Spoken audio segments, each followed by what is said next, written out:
Hello my lovely students, welcome to Study Aspire. So बेटा, आज मैं आपको बहुत इजी एक्सप्लेनेशन के साथ समझाने वाली हूँ what is direct tax and what is indirect tax. So first basis is meaning, जो कि मैं आपको ऑलरेडी बता चुकी हूँ कि जब भी आप डिफरेंशिएट करते हो सबसे पहले आप उसका मतलब लिखोगे।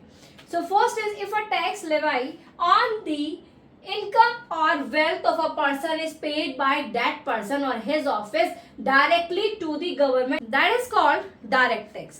तो बेटा डायरेक्ट टैक्स वो टैक्स होता है जो कि जिस इंसान पे लगा है, ठीक है, जिस पर्सन की इनकम है, जो पैसा कमा रहा है, ठीक है, उस पे ये टैक्स लगता है। जो ज्यादा पैसा कमा रहा है वो ज्यादा टैक्स पे करेगा, जो कम पैसे कमा रहा है वो कम टैक्स पे करेगा, ठीक है।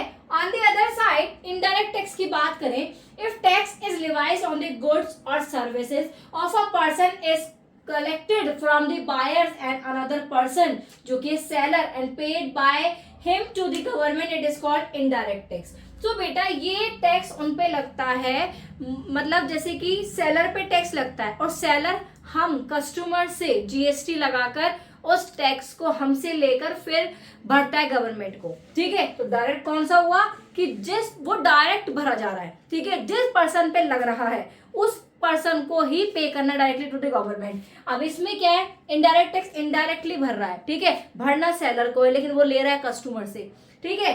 Next is incident and impact fall on the same person imposed on the income of a person and paid by the same person। भाई उसी पर्सन पे लगता है, ठीक है, उसकी इनकम के हिसाब पे उस पे लगता है और उसी इंसान को पे करना होता है, ठीक है, जिस पे टैक्स लग रहा है उसी को पे करना है। और on the other side if you talk about indirect tax fall on different person impose on the sellers but collected from the consumers and paid by seller. ये अलग अलग पर्सन पे लगता है, ठीक है।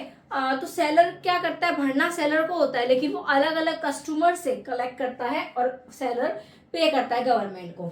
नेचर क्या है, ये प्रोग्रेसिव है बेटा नेचर में, ठीक है, ये बढ़ता रहता है, ठीक है। ये डिपेंड रहता है कि आपका इनकम क्या है, इनकम के हिसाब से टैक्स लगता है। जिसकी इनकम ज्यादा है उस पर ज्यादा टैक्स लगेगा, कम है कम टैक्स लगेगा। ये रिग्रेसिव इन नेचर होता है, ठीक है। इसकी वजह से क्या है, महंगाई भी बढ़ती है, जो कि मैं आपको बताती हूँ इवेजन में, ठीक है। Tax evasion is possible. देखो टैक्स इवेजन में होता है बेटा कि इसमें टैक्स की चोरी पॉसिबल होती है, ठीक है। जो डायरेक्ट टैक्स है उसके अंदर टैक्स की चोरी पॉसिबल है, लेकिन इनडायरेक्ट टैक्स में बहुत ज्यादा डिफिकल्ट है टैक्स की चोरी करना। इन्फ्लेशन का मतलब होता है महंगाई, ठीक है। Direct tax help in reducing the inflation. Direct tax की वजह से क्या होता है मेरे बेटा, महंगाई कम होती है, ठीक है। आपका महंगाई पे बहुत ज्यादा इम्पैक्ट होता है, महंगाई कम होती है। बट इनडायरेक्ट टैक्स तो और ज्यादा बढ़ावा देता है कि महंगाई हो। देखो अब जब टैक्स लगेगा तो वो जो सेलर है वो कस्टमर से टैक्स कलेक्ट करेगा। तो भाई अगर चीजों पे, गुड्स और सर्विसेज पे टैक्स लगेगा तो इन्फ्लेशन होगा, महंगाई होगी, महंगा हो जाएगा प्रोडक्ट, ठीक है। तो इसीलिए, ठीक है, shiftability can not be shifted to others. भाई जिसके ऊपर टैक्स लगा है उसको ही पे करना है, किसी और को पे नहीं कर सकते, कोई और पे नहीं कर सकता, ठीक है। ये किसी और पे आप शिफ्ट कर सकते हो। तो बेटा इसके एग्जांपल्स हैं income tax, wealth tax, gift tax, corporate tax etcetera.